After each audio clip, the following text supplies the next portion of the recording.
Hey, this is Dave from Base Stencil. So you just got your stencil in the mail and you're wondering, what the heck? Let's look at it together. What's in here? All right. It looks like we have some recycled cardboard, and we have a key sheet that shows us that we have a 3-layer stencil, and it shows us what color we should paint each layer. And of course we have the stencils themselves. Each stencil has a layer marking on it, which I can see if I can look up, hold it up to the light, I see this is layer 1. And these other two are layers 2 and layer 3. What else do I have in here? I have a cute little extra. What is it this week?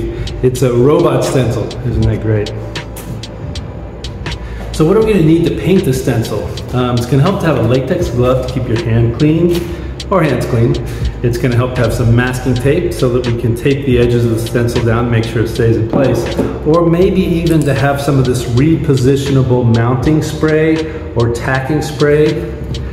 I like to have a stick just so I can tap the stencil and make sure it's flush with the surface when I'm painting.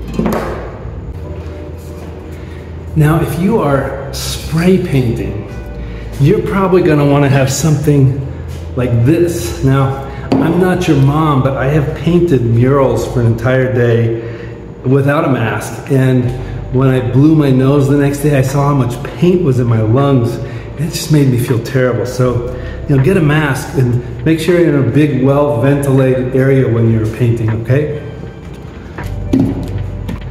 If you're not the spray painting type, you might have this free-flowing acrylic paint. You might be using dabber brushes to paint your stencil, and that's great. And if you're lucky, you might also have a helper with you who wants a treat. This is Orphea the Wonder Dog. This Anya Taylor-Joy stencil has 3 layers. One of them is the white layer. It's the layer 1. I'm not going to use it because I'm going to paint on white. But I am going to use this layer 2 and layer 3, and I'm going to paint them this Jaws Tiburon Gray and Matte Black. The first time I paint my stencil, it's always a practice run, and I'm going to paint the stencil on the envelope that it came in because when I store the stencil, I'll know exactly what's inside. Let's paint layer 2 first. That's that blue-gray layer. Now, when you're painting, you want to hold the can about 10 to 12 inches away from the surface, and you want the can to be more or less vertical, as close to vertical as possible. You will not be able to paint like this because the jet will clog up. Now, press down on the cap with firm pressure, but keep the can moving all the time because you don't want to have a lot of paint accumulating on your stencil. It's good to practice this before you do it the first time, not on your stencil, because otherwise you'll just gum it up on the first.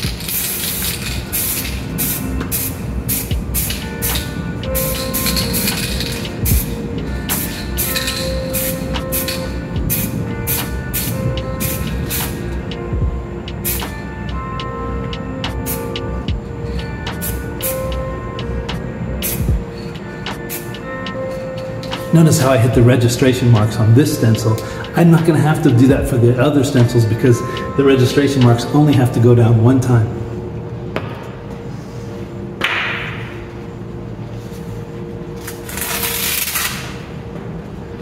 Okay, so we waited about 2 minutes for that to dry. And now we're going to put the 3rd layer, the dark layer, on top of that mid-tone layer. And I do that by lining up these registration marks. Bang, no questions.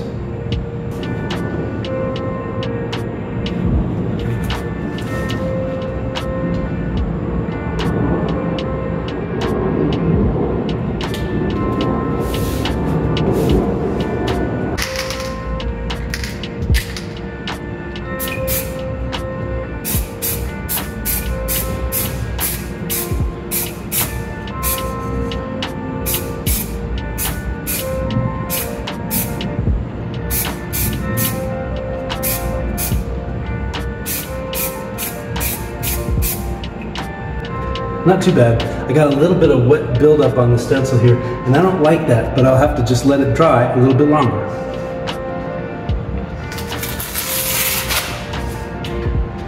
Ta-da! Okay, like I said, I always do a trial painting first, and this was my trial painting. what I learned is that there's a little bit of extra bridging here that I kind of want to get rid of, and I've got an X-Acto blade to get rid of it. Mine is a little bit ergo here, but you don't have to have an ergo one, you just have to have one that will allow you to cut some of these bridges. Let's take out this one right here. I think we need it.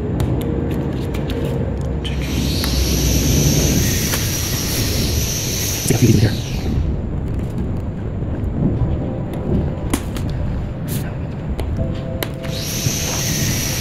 That's going to take care of this place right here. See, now those bridges are gone, but the stencil still holds together.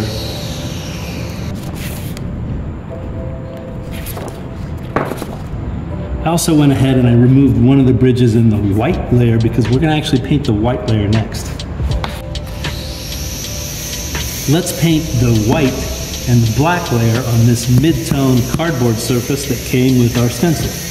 Okay, same thing as before. I'm going to paint 2 layers, but instead of painting on white, I'm going to paint on a mid-tone cardboard surface. So I'm going to use the white layer and the black layer instead of using the mid-tone and the black layer like I did on white.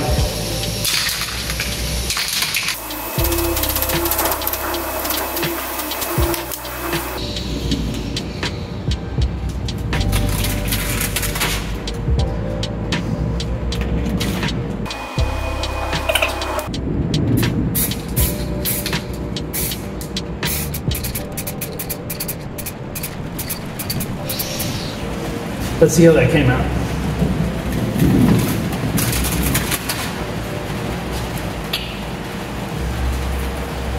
You know, this is one of the nice things about non-overlapping stencils.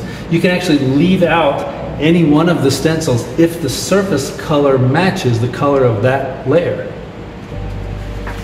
So here we painted on white and we used mid-tone and dark, layers 2 and 3.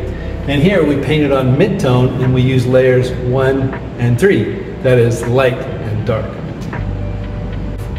I would say that we put this stencil to a pretty good test, and I feel pretty confident that I could use it on just about any flat surface now. You might be asking, those bridges really bother me. I really want to clean up that bridge. Well, you know, you can always take a Sharpie, and you can fill in the bridges with a Sharpie.